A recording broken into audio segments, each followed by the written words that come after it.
developing projects that make sense to you. So, in other words, getting fund to do things that you love. Sounds nice, doesn't it? I think it's all we all want is to get fun to do things that we believe are worth, that we believe they should be invested in and developed, and to do things that we love doing because we see the results after we implement them. Isn't it right? So we have collected, from the past years, we have been collecting these questions that you have asked most of the times and you have brought to us. Questions, wonders, things that you're not very sure about. And we have put them into 4 categories. So there is all these questions that we have received from you in the past decade, we have put them into 4 categories that normally are related to what you're not sure about when you're applying for Erasmus Plus projects. So the first one is registering your organization. That's something that it's not clear to you. The second one is to look for information about the program that is clear, that is simple, and that is useful for you and practical, so that you can actually implement it. The third category is support.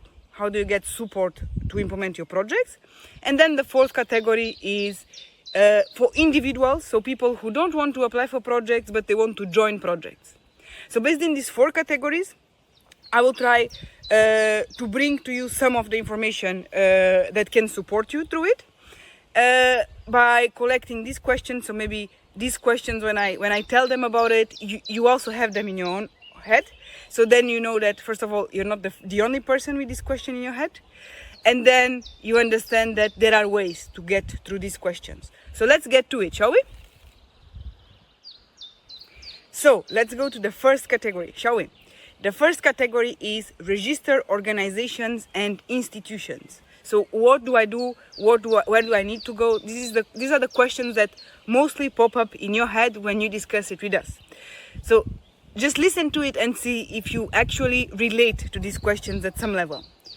The most often questions we get from you is, how do I create an NGO? How does an OID mean? How do I get a number, an OID for my school and for my institution? Most projects require an OID or a PIC number, and I don't know how to get one.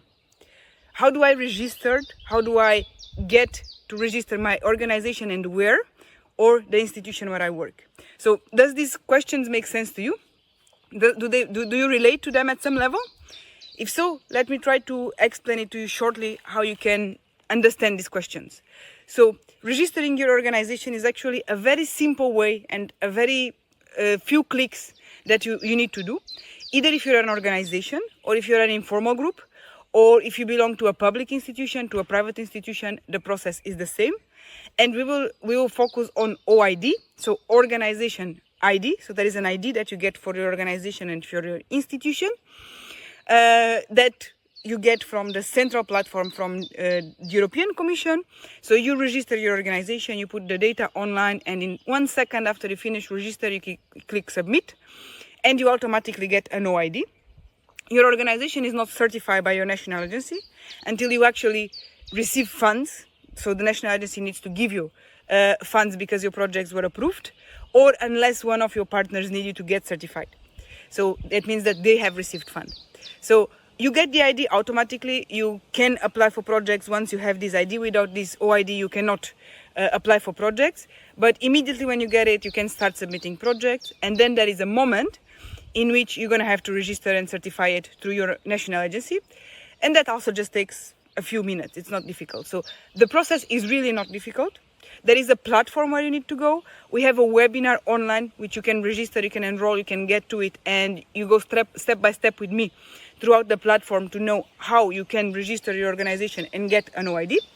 So go to our website, check what there is, and then if you need further information about it, we have a course online that you can register. You can contact us via email, or you can watch our webinars that are out there for you, and they will help you throughout understanding all these steps and get the support that you need to apply for projects and do what you love and get funds for it.